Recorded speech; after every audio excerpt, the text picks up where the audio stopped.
대중문화를 대할 때 우리 자세는 어떻게 해야 되는가 한번 생각해 봤고요. 이제는 집단 차원이죠. 집단 차원. 나 혼자서 살아가는 것이 아니라 가정에서, 그리고 학교에서, 그리고 직장에서, 사회에서, 또 국가적인 단위 속의 한 시민으로서 살아갈 때에 우리는 기독교적으로 어떻게 이 문제를 풀어가야 될 것인가. 크게 얘기하자면 교회의 문화 전략이다, 이렇게 표현할 수가 있겠습니다. 교회의 문화 전략. 다시 말하면 대중사회 속에서 교회라고 하는 것은 아시다시피 다 건물을 얘기하는 것만은 아니죠. 교회라고 하는 것의 의미를 확장을 하면은 건물의 의미가 있는 것이 아니라 하나님이 세상에서 불러내신 그 믿음의 백성 한 사람 한 사람이 교회이고, 또 그러한 믿음의 백성들이 모여서 이룬 하나의 보이지 않는 단체, 보이지 않는 모임, 그것이 교회라고 말씀드릴 수가 있겠습니다. 그래서 대중사회 속의 교회론 그러면은 예를 들면 이런 거죠. 어떤 교인이 잘했으면 야, 기독교가 참 좋은 일도 한다라고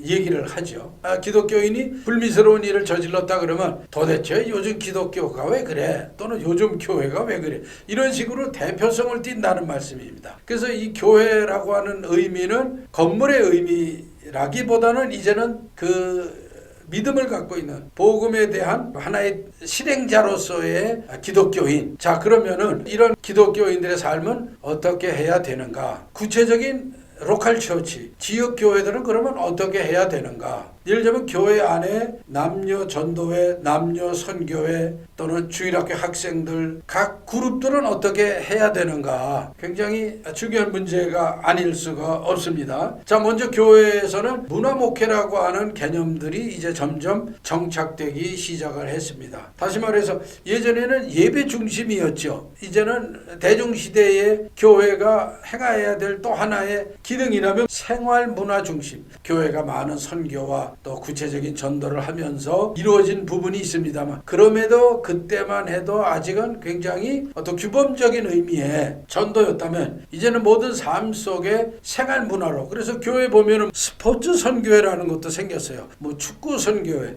탁구 선교회, 배드민턴을 통해서 성도들 간의 교제와 또 안 믿는 분들이 처음부터 교회 나와가지고 묵상 기도하십시다, 뭐 죄를 회개합시다, 주기도문 합시다, 사도신경 외웁니다. 이러면은 이게 뭔가 남의 집에 온 것 같은 느낌이 든다는 거죠. 그래서 이런 분들이 체육 활동을 통해서 또는 등산 선교회 그래가지고 평일에 주말에 등산하고 주일에 자연스럽게 교회 와서 예배를 드리게 되는 이러한 것, 또는 주일 예배 드리고 오후에 산책을 한다든가 교제를 한다든가는 생활 문화 중심의 문화 목회가 많이 활용이 되고 있다. 교회 안에 보면 음악, 그래서 뭐 오카리나도 배우시고 기타도 배우시고 그러잖아요. 여러분들 아시다시피 그 음악 활동이라고 하는 건 단지 음악의 기능적인 것만이 아니라 이것을 통해서 하나님께 영광을 돌리고, 이러한 그 음악성을 통해 가지고 시편에 보시면 많은 소고와 수금과 손뼉을 치며 춤추어 하나님을 찬양하라. 그래서 그런 그 거룩한 예배에 활용되는 춤도 고안을 해서 추는 그런 경우도 있고, 율동을 하는 경우도 있고, 그렇죠? 그 우리 몸을 예배의 하나의 모습으로 드리는 경우이기도 하죠. 자, 그러니까 예배 중심의 공동체에서 예배는 예배당에서 드리는 예배와 생활 속의 예배로 굉장히 확산되고 확장이 되었죠. 그 다음에 그 예배의 정신이 이제 우리의 삶 속에 들어와서 성도의 신령한 교제, 우리가 사도신경에 외우지 않습니까? 사도신경 뒷부분에 보면은 성도의 교제와, 그러니까 거룩한 성도들의 교제를 얘기합니다. 예배를 드리는 예배당 안에서의 그런 교제뿐만이 아니라 우리가 밖에서 거룩한 교제를 하는 이러한 모임이 포함이 되겠습니다. 그래서 문화의 공동체, 삶의 공동체이다. 예를 들면 이런 거죠. 우리가 부활절 때 보면은 달걀을 삶아가지고 달걀에다 예수 부활, 축 부활, 그렇죠? 부활의 은혜가 이렇게 이제 장식을 해가지고 우리끼리 먹는 게 아니라 이걸 가지고 우리 이웃에게, 이웃집들에게 가서 예수 부활하셨네, 부활절입니다, 부활의 예수님 만나보세요 라고 달걀을 나누는 이런 행위들, 이런 것들이 하나의 절기를 문화로 활용한 그런 거죠. 예를 들면 부활절 또는 성탄절에 어떤 찬양제, 합창제, 연극 이런 거를 함으로 또 이웃들을 초청을 해가지고 같이 관람도 하고 끝나고 나서 대화도 나누고 티도 마시고 그렇죠? 얼마나 좋은 교제입니까? 예를 들면 직장 생활이라든가 그 다음에 자기의 바쁜 분주한 일상에서부터 삶을 나누고 서로 마음을 나누는, 그 마음을 나눈다고 그냥 되는 게 아니지 않습니까? 선물과 같이 이렇게 나누는 이런 모습들이 곧 문화 공동체이다. 선행, 너희들의 착한 행실을 보고 하나님께 영광을 돌리게 하라. 뭐 착한 행실이라고 하는 게 무엇이겠습니까? 예수 믿으세요. 예수 구원 불신지옥 그것만 외쳐가지고 되는 것은 아니죠. 예를 들면 주말에 아침에 골목길을 쓴다든가 청소를 한다든가 우리가 이웃을 위해서 할 수 있는 선행들을 고안을 해서 사랑을 나누는 행위가 중요하다. 그것이 바로 문화 공동체이다. 문화 공동체. 입으로만 주여 할 것이 아니라 너희의 선한 행실을 보고 하나님께 영광을 돌리게 하라 그랬어요. 자, 그다음에 개교의 성장 중심에서 지역사회 책임성. 이거는 이제 신학적으로는 교회의 공공성이다. 신학의 공공성이다. 라고 표현을 합니다만 이미 기독교는 공공적 요소를 이미 가지고 있었죠. 사도행전에 보시면은 그렇죠. 물건을 서로 통용하고 나누고 누가 뭐 많이 있으나 없으나 서로 공유하고 그래서 많은 분들로 하여금 칭찬을 들었다. 그렇게 말씀을 하고 있지 않습니까? 그러니까 이미 예수 그리스도께서 백성들을 고쳐주시고 살리시고 그들을 껴안으시고 이렇게 하셨을 때는 이미 복음은 공공성이 들어있어요. 그리고 복음은 공공적인 겁니다. 근데 우리는 어느 때서부터인지 교회가 거룩한, 교회가 복음을 너무 강조하다 보니까 담을 쌓게 되고 이웃들이 들어오기 어려운 그러한 문턱 높은 교회가 되지 않았느냐. 그래서 이제는 다시 공공성, 다시 말해서 예수님께서 제자들의 발을 씻기시고 너희도 서로 이와 같이 하라라고 하신 것처럼 우리도 믿는 사람끼리 사랑하고 믿는 사람끼리 발만 씻겨줄 것이 아니라 믿지 아니하는 우리의 이웃들의 발도 씻겨주고 그들의 필요도 우리가 감당하고 하는 그것이 뭐 사회선교다라고 꼭 이름을 안 짓더라도 이미 했어야 됐고 그리고 또 많은 크리스찬들이 하고 있는 교회들이 하고 있는 모습이라고 봅니다. 그러나 더 확대해야 될 필요가 있다 그거죠. 교회의 공공성. 자, 그 다음에 또 하나는 뭐냐면 기독교의 역사성을 회복해야 되겠다. 우리 기독교 역사가 2000년 되지 않습니까? 2000년 되고 그 안에 복음의 역사들이 굉장히 많이 활발하게 이루어져 있어요. 여러분들이 기독교적인 나라 영국이라든가 독일, 네덜란드 이런 나라들이 식민지도 많이 했습니다만 그런 식민지와 노예 해방들을 위해서 또 주장하고 그거를 위해서 목숨을 바칠 정도로 헌신한 많은 분들이 있습니다. 그러니까 기독교의 역사성을 우리가 회복을 하자면 아주 기독교의 모범적인 사례들을 많이 발굴을 하고 그분들의 신앙적인 행위와 모습들을 선양함으로 인해 가지고 다시 잘 세워 갈 수 있는가 이런 것들을 고민해 봐야 되겠다. 그럴 때 문화가 굉장히 중요하다. 지금은 또 해체주의가 유행하는 그런 시대를 살고 있죠. 기독교가 제국주의적인 면이 있다. 예를 들자면 십자군 전쟁 같은 걸 봐라. 그렇죠? 그 다음에 뭐 미국도 십자가를 앞세워서 전쟁도 하지 않았느냐. 이런 모습들. 그래서 기독교를 해체해야 된다. 하나님을 오히려 해방시키라 라고 하는 그런 신학도 생겼어요. 하나님께서 지금 인간의 신학 때문에 갇혀 계시다는 거예요. 왜냐하면 옹졸한 교회, 편협한 교회들에 하나님이 갇혀 있고 그 다음에 그러한 그 옹졸한 신학에 의해서 하나님이 지금 야야 나 갑갑해 라고 하신다는 거예요. 그러니까 오히려 해체주의자들이 신을 해방시켜라. 인간에게 갇혀져 있는 신을 해방시켜라. 신이 누구냐? 곧 인간에게 깃든 신성이 곧 신이다. 이렇게까지 얘기하는 아직까지 하나님을 주장하는 기독교는 구시대적인 것이다. 라고 비판하는 선진적인 사상이라고 얘기를 하지요. 나중에 이제 그런 그 철학가들을 얘기할 기회가 있겠습니다만 많은 해체주의의 철학가들이 그리고 그와 교류하는 신학자들이 기독교에 갇힌 하나님을 해방시켜라 라는 그런 얘기들을 하는 시대가 되었습니다. 물론 이 얘기는 벌써 150년 전에 니체도 그런 얘기를 했죠. 기독교가 믿는 신은 기독교에 의해서 왜곡됐다. 이렇게 얘기를 한 바가 있습니다. 자, 하여튼 우리 기독교의 역사성을 회복함으로 인해서 복음을 통해서 정말 각 나라 이 5대양 6대주의 문명들을 개화시키고 뭐 우리나라만 해도 그렇지 않습니까? 우리나라에 150년 전에 선교사님들이 오셔가지고 복음을 전하면서 학교를 세우고 병원을 세우고 그 다음에 도박 금지하게 하고 그 당시에 너무나 많이 이 술로 인해서 말하자면 뭐 알코올 중독이죠. 가정이 파탄이 되고 남자들이 그저 술 먹고 여자들을 때리고 이런 잘못된 그런 또는 축첩제도 같은 것들이 유행했던 그런 시대에 기독교가 들어와가지고 기독교에서 남존여비 사상들을 다 타파하고 정말 그래서 교회 안에 여성들이 엄청 들어오지 않았습니다. 여성들이. 물론 신앙심이 깊어서일 수도 있겠습니다만 여성들의 피난처, 여성들의 구원의 장소가 바로 예배당이었어요. 그러니까 교회에 와서 하나님께서는 남자와 여자와 어린아이와 어른이나 차별이 없느니라. 이 말씀에 예수님 앞에 오는 모든 사람들 안에는 남자와 여자가 구별이 없어요. 그러한 말씀의 구원, 그것을 느꼈던 그런 모습들을 우리가 보면서 기독교 역사성 속에 있는 정말로 하나님께서 우리에게 보여주신 복음을 통해서 보여주신 믿음의 그 모습들을 회복을 하고 복음이 이미 가지고 있었던 공공성을 다시 회복해야 되겠다. 이것이 집단적 차원에서 대중 문화를 극복할 수 있는 하나의 모습이라 생각을 합니다.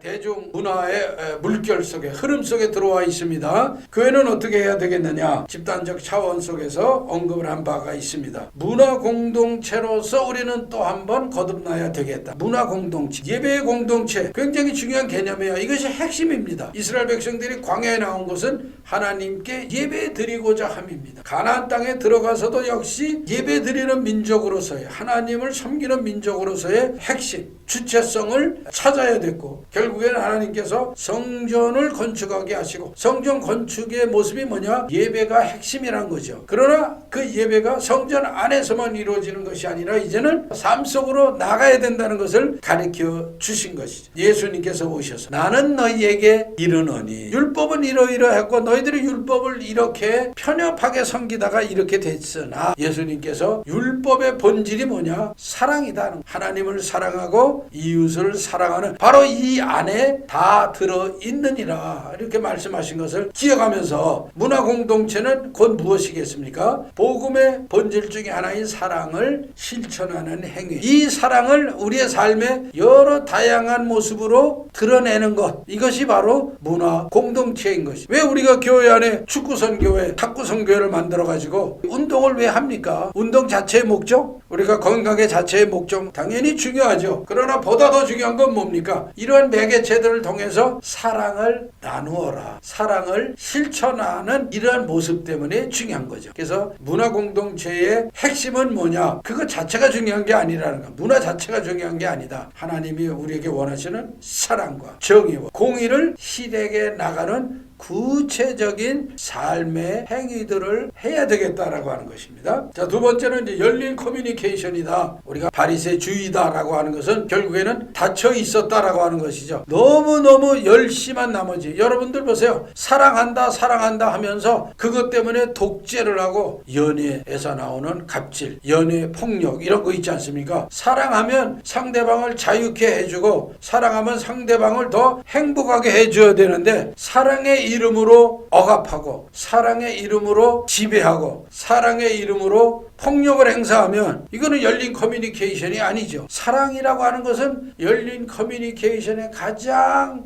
클라이막스적인 모습이죠. 그리고 우리가 사랑이라고 하는 것이 너무 세속화가 돼가지고 사랑 누가 말했나 사랑이라고 하는 것이 너무 물질적이 되고 가시화되고 그렇게 돼버렸습니다만 사실은 사랑이라고 하는 것은 공기처럼 없어서는 안 될 인간의 인격이죠. 부모가 자식을 사랑한다라고 하면서 억압을 해요. 내가 너를 사랑하기 때문에 넌 공부 열심히 하도록 내가 만들겠어. 너는 열심히 학원 다녀야 돼. 성적이 이게 뭐야? 만약에 그러한 결론에 이른다면 그거는 진정한 사랑이 아니죠. 왜냐하면 사랑이라고 하는 이런 그 모습으로 자녀를 억압하고 오히려 사랑이라는 이름으로 폭력을 행사한 게 아닌가. 사랑은 궁극적으로 열린 커뮤니케이션, 상대방을 존중하고 존경하고 그 상대방의 본질의 모습을 회복하고 발현할 수 있도록 도와주는 것이 바로 사랑이에요. 그리고 더 좋다면 예수 그리스도께로 인도해가는 그런 모습. 그러면 교회가 해야 될 일은 뭐냐? 바로 이 복음을 통해서, 복음 전파를 통해서 교회는 공공성을 통해서 사랑이 실천되고 실행이 되도록, 공의가 강물처럼 흘러넘치듯이 교회를 통해서 사랑의 행위들이 강물처럼 흘러넘치는 그러한 사회를 만들어가는 것이 바로 문화를 통한 교회의 활동이다 라고 생각을 합니다. 자, 그 다음에 성도들의 성향도 분석을 해야 되겠죠. 교회도 고령화됐습니다. 노령화됐습니다. 젊은 층들이 많이 빠져나가기도 했지만 유입이 되는 경우도 굉장히 적다고 그래요. 그러나 이게 바로 우리가 해야 될 일이죠. 교회가 사랑을 통해서 젊은 세대를 다시, 사랑은 바로 교회 안에 있다라고 하는 것을 깨닫게 해야 돼. 그래서 성도들의 성향도 분석을 해야 되고 상담도 해야 되고, 기도하세요, 성경만 보세요, 성경 필독 1년에 한 번은 해야죠. 이런 어떤 성과 위주의 기도에 뭐 응답을 받는 방법, 50가지 방법, 뭐 이런 식으로, 뭐 예를 들면 방언하는 방법, 뭐 이런 식으로 기도회를 인도할 것이 아니라, 기도를 그렇게 쓰면 안 됩니다. 주기도문 10번 외우세요. 이거 가지고 인생의 삶의 문제가 해결되지 않죠. 그러니까 우리는 뭐냐면, 예수님께서 백성들에게 내가 원하는 것이 뭐냐? 제가 눈뜨기를 원하나이다. 예수님이 물어보셨잖아요. 백부장에게도 물어보셨잖아요. 제 아랫사람이 낫기를 원하나이다. 뭘 원하느냐라고 물어보셨잖아요. 그런데 지금 교회의 리더십에는 바로 판단을 해버려요. 아, 당신은 주기도문 10번 외워야 됩니다. 아, 당신은 금식 기도를 해야 됩니다. 당신은 기도를 뭐 이렇게 안 했기 때문에 기도를 해야 됩니다. 당신 교회 출석 안 했으니까 그렇잖아. 이런 식으로 그냥 막 판단을 해버리는 그런 모습이 유행처럼 되어 있지는 않은가. 그래서 우리는 원하는 것이 무엇이냐, 예수님이 물으셨던 것처럼 상담을 해야 돼요. 상담을 할 때 열린 마음으로 들어야죠. 내가 이렇습니다. 내 사정이 이렇습니다. 들어야 되는데 우리는 딱 5분 듣고 30분 내 얘기를 해요. 내가 말하자면 설교 아닌 설교를 해요. 마치 선무당이 사람을 잡는 그런 모습이 현대의 크리스찬 리더들의 모습은 아닐까. 크리스찬 리더들 훌륭하고 정말 소중한 존재들입니다만, 그러나 이제 이러한 숙달된 일을 자꾸 하다 보면 어떤 현상이 생기냐면 점점점 위에 서려고 그래요. 윗자리에 앉으려고 그래요. 낮은 자리에 내려오려고 하지 않고 오히려 대접을 받아요. 내가 전문가인데 상담학 박사학위를 따고 이런 그 상담을 뭐 수백 번을 하고 내가 이런 사람이야. 나한테 고민 얘기해 보세요. 딱 5분 들으면 벌써 판단이 나요. 그거 안 하니까 문제 되잖아. 이런 식으로 처방을 내리는 교회 안에 상담들은, 저는 기독교적 상담은 좀 고려해봐야 되겠다라고 생각을 합니다. 그래서 우리가 잘못 상담하다가 그 사람을 더 낙심케 하고, 그래서 자기도 천국에 들어가지 않고 천국에 들어가려고 하는 사람, 치유받으려고 하는 분을 또 치유하지도 못하고 더 구렁텅이에 빠뜨리는 그런 경우. 상담받은 분이 상담을 받고 나서 더 헷갈려요. 이거 내가 이런 고민하는 게 맞나? 자기도 헷갈리고 심지어는 더 우울증이라든가 좌절을 맛보는 그런 경우도 있다는 사례가 있습니다. 자, 그 다음에 우리가 교회가 복지 굉장히 많이 하니까 굉장히 좋죠. 그러나 이 복지도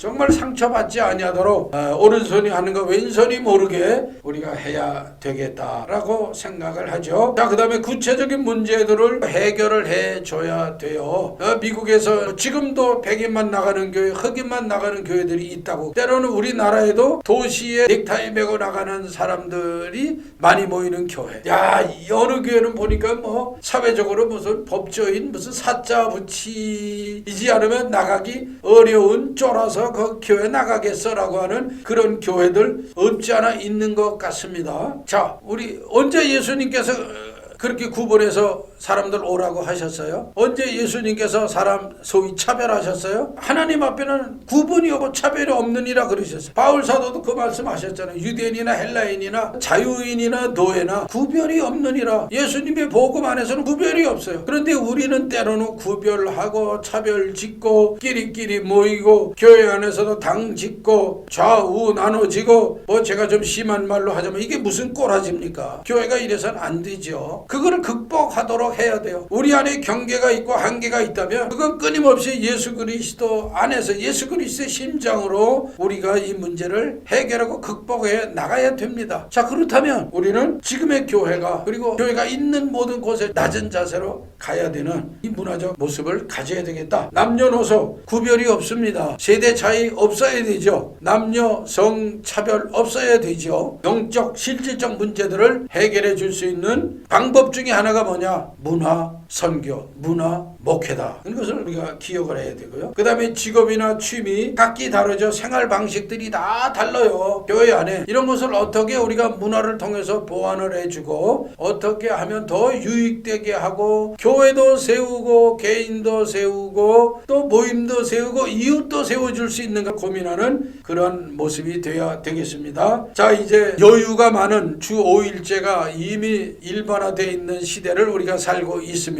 벌써 한 15년 전쯤만 해가지고 주 5일제 나왔을 때는 뭐 난리가 났었죠. 그러나 지금은 이제 금요일날 오후부터 이 주말의 개념이 있습니다. 예전에는 금요일날 철야 기도를 했다면 지금 여타 교회들은 목요일날 철야를 한대요. 왜냐하면 금요일날 벌써 오전 근무하고 오후부터 여유 생활을 하니까 금요일 저녁에 모이기가 힘들다는 거예요. 그러니까 목요 철야가 생겼어요. 목요 시비와 기도회. 이게 지금 교회의 모습도 바뀌어가고 있지 않습니까? 자, 그래서 주 5일제가 이제 주 4일제가 돼가는 이런 상황 속에 여유와 쉼과 힐링의 모습을 갖고 있는 이 시대에 교회는 문화를 통해서 어떻게 이런 것들을 보완할 것인가 하는 겁니다. 보완해야 됩니다. 왜냐하면 삶의 여백이 아직도 많이 있기 때문이죠. 자, 그래서 이제 우리는 다음 세대 고민을 하지 아니할 수가 없습니다. 문화 교육. 이제는 조금 더 체계적이고 조금 더 구체화된 문화 교육을 해줘야 됩니다. 이게 왜냐하면 다음 세대는 이미 주일학교의 젊은이들은 이미 대중문화 속에 푹 젖어 있어요. 어려서부터 드라마에 젖어 있고 어려서부터 영화에 젖어 있고 유치원 때부터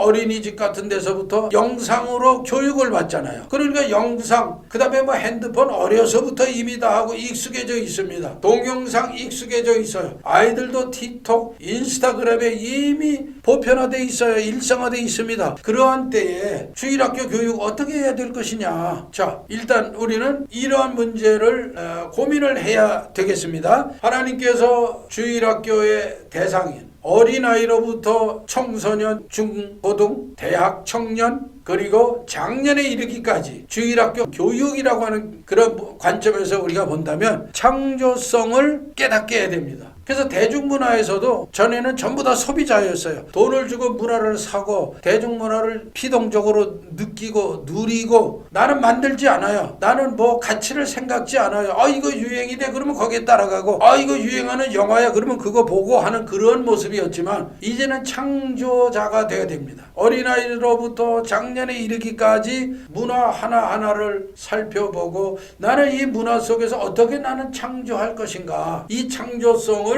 생각을 해봐야 되겠습니다. 자, 그 다음에 소비자 그러니까 피동적인 소비자가 아니라 창조적 소비 또는 창조자로서 삶을 살아야 되겠다. 그래서 나오는 것이 주체성이죠. 주체성. 내가 문화를 보고 내가 문화를 읽고 내가 문화를 하나님께서 우리에게 주신 거룩한 판단력으로 분석을 하고 판단력은 비난이 아닙니다. 저 문화 안 됐어. 저기 대중문화 저 모습은 어둠의 문화야. 저건 안 돼. 사단이 개입했어. 사단이 역사. 이건 아니야. 이렇게만 비난하는 것이 아니라 주체성이라고 하는 것은 뭐냐? 분석, 객관적으로 분석하고 이해하고 복음에 비추어서 대안을 제시하는 이 건강한 인식. 이게 곧 호모 사피엔스자. 생각하는 인간. 이 주체적 판단력을 키워야 된다는 것입니다. 그 기준은 뭡니까? 복음과 신학이죠. 그런데 이론만 가지고는 안 됩니다. 이것을 우리가 배우고 설교를 통해서 신앙교육을 통해서 배운 것을 체험하도록 해야 돼요. 문화를 바라보고 문화가 옳고 그르고를 판단할 수 있고 어느 것이 유익하고 어느 것이 유익치 아니한 것인지 분석할 수 있는 이 분별력 판단력을 우리가 체득 체험화해서 이것을 일상생활 속에 실용할 수 있어야 되겠다. 그것이 바로 문화적 주체성입니다. 예를 들면 이번에 계절에 유행하는 옷은 이거다. 그러면 모조리 그 옷을 입는다면 이거는 주체적인 그런 모습이 아니죠. 나는 그래도 내가 좋아하는 이런 옷을 입겠다. 이런 것이죠. 내가 좋아하는 이런 헤어스타일을 하겠다. 이러한 자기의 주관적인 생각이 있어야 돼요. 무조건 따라가서는 안 됩니다. 그 기반은 복음과 신학에서 말씀 속에서 찾아져야 됩니다. 자, 그 다음에 비판성, 분별력. 중요한 것 중에 하나가 창조적 글쓰기를 하면 굉장히 좋겠습니다. 여러분들 일기를 쓰시는 분도 굉장히 좋습니다. 큐티 하시고 묵상집에 메모하시는 습관 참 좋습니다. 기도 응답, 하나님께서 나에게 이러이러한 기도에 이렇게 응답하셨다. 근데 여러분들이 조심하셔야 될 것 중에 하나는 하나님 제가 이 문제를 기도했는데 이렇게 해주세요 라고 해서는 곤란합니다. 하나님 제가 이 문제가 있는데 이러한 것을 하나님께 기도의 제목으로 아뢰입니다. 1, 2, 3, 4 쭉 쓰지요. 그 다음에 하나님께서 그 문제를 어떻게 응답하셨는가 하나님의 방법에 응답을 써야지. 하나님 요거 합격하게 해주세요. 요거 뭐 어떻게 해주세요 라고 해서 요게 됐다 안 됐다 요렇게 기도 응답을 체크하는 행위는 굉장히 유아적이고 위험합니다. 그래서 하나님의 방법으로 어떻게 응답이 되어 갖는 거를 과정을 적으시고 그러면 나는 어떻게 기도할 때와 기도의 응답을 받아가는 과정에 나는 어떻게 내 내면이 변화됐는가 이것을 우리가 깨닫도록 창조적 글쓰기를 하시면 굉장히 도움이 되죠. 일기를 쓰셔. 신앙적 일기 여러분들 나름대로의 고백록을 쓰시는 거예요. 매일 쓰시는 것도 좋고 뭐 이틀에 한 번씩 쓰시는 것도 좋고 또 여러 가지 방법으로 창조적인 글쓰기를 하시면 굉장히 좋겠습니다. 또는 여러분들 멘토 있죠. 내가 존경하는 분 또 나와 내 얘기를 듣고 신앙적인 빌미를 주실 수 있는 분들에게 카톡으로 질문한다든가 이것도 일종의 창조적 글쓰기가 될 수가 있겠습니다. 어떤 분은 하나님 앞에 글쓰기를 한다고 그래요. 하나님 앞에 편지를 쓴다고 그래요. 하나님께 드리는 편지. 하나님 저는 오늘 이러이런 뭐 자기 일기를 하나님께 드리는 편지로 쓸 수도 있겠죠. 예, 좋습니다. 비판력을 건전한 비판력입니다. 비난이 아닙니다. 비방이 아닙니다. 건전한 비판력을 키워야 됩니다. 자, 예술성입니다. 우리 안에 예술성이 있다는 것을 기억을 하셔야 돼요. 내가 노래를 할 수도 있고 잘할 수도 있고 못할 수도 있고 그림을 잘 그릴 수도 있고 못 그릴 수도 있고 그러나 어떤 분은 뜨개질을 잘해요. 어떤 분은 말을 잘해요. 또 어떤 분은 목소리가 좋아요. 또 어떤 분은 사교성이 좋아요. 나름대로의 다 내 안에 내면되어 있는 예술성입니다. 이 예술성이 바로 곧 창조력이죠. 창조성입니다. 이것은 하나님께서 주신 이유는 자유롭게 하려고 우리에게 주신 거예요. 그러니까 여러분들께서는 내 안에 있는 이 예술적인 행동할 수 있는 이 창조성을 가지고 자기 스스로가 자율적인 사람이 되고 그걸 통해서 자유하게 됩니다. 또는 배울 수도 있어요. 요즘에 그 향수 제조법 이런 거 유행입니다. 그거 한번 배워볼 수도 있죠. 또는 글쓰기를 또 배우는 분들도 있어요. 또는 캘리그라프를 배우는 분들도 있고 그래서 나만의 문체를 한번 만들어봐서 성경 구절을 써본다든가 뭐 저도 개인적으로 캘리그라프를 배우고는 있습니다. 또는 제가 나무를 볼 때 목각을 고수한테 배워서 제가 여유가 있으면 십자가도 만들고 있습니다. 그러니까 나무가 다 달리 보여요. 이렇게 손가락만한 그러한 그 가지에 있는 나무도 우리가 잘 보면 전부 다 십자가를 만들 수가 있어요. 그래서 버려진 나무가 하나도 없습니다. 제가 배운 고수는 모든 나무들은 다 십자가가 될 수 있다. 제가 아주 감동적으로 보고 배웠습니다. 물론 뭐 살아있는 나무 막 베어서 십자가 만드는 건 아닙니다. 그걸 통해서 내 내면에 엉켜있던 모습들이 생각들이 풀어지고 자유함을 느낍니다. 그래서 여러분들이 주변에 있는 많은 것들을 한번 배워보세요. 그래서 그것이 숙련화되면 그걸 가지고 더 좋은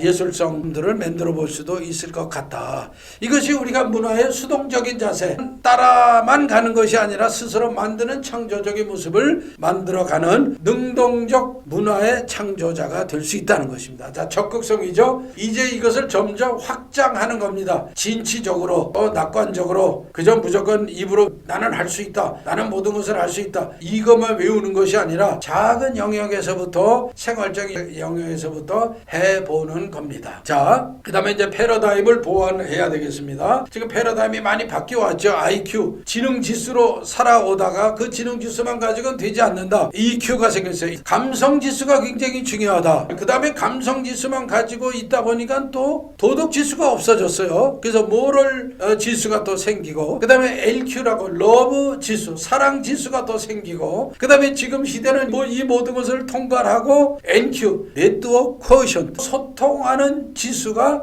문화시대에 바람직한 것이다라고 생각하는 그런 모습입니다. 그러나 지금은 사실은 다 혼용 혼재되어 있죠. 그 다음에 요즘에는 MBTI, 또 다른 어떤 유형들을 얘기하기도 합니다. 하여튼 다 좋습니다. 중요한 건 무엇입니까? 내 안에 어떤 창조성이 있는지, 그것을 문화로 어떻게 활용할 수 있는지, 그걸 가지고 어떻게 수동적인 소비자가 아니라 능동적인 문화 창조자로 살아갈 것인가, 교회는 어떻게 이런 모습을 육성하고 키울 수 있는가, 주일학교에서 단계별로 어떻게 도전하고 훈련할 수 있는가를 교육해야 될 것입니다. 자, 이제 대중문화 속의 크리스찬의 삶은 어떠해야 되겠습니까? 하나님의 나라는 말에 있지 아니하고 오직 능력에 있습니다. 하나님의 나라는 하나님의 나라를 통한 기독교적 문화, 하나님의 나라를 통한 변혁이 되는 대중문화는 말로만, 외형으로만, 겉으로만 존재하지 아니하고 그 속에 생명력이 성령의 생명력으로, 성령의 정말 폭발적인 사랑의 생명력으로, 권능의 생명력으로 임할 때에 크리스찬의 대중문화의 주도적인 능동적인 삶은 가능하다. 교회는 바로 공동체적으로 이런 문제들을 풀려나고 같이 나눌 수 있도록 해야 될 것이다. 이렇게 생각을 합니다. 감사합니다.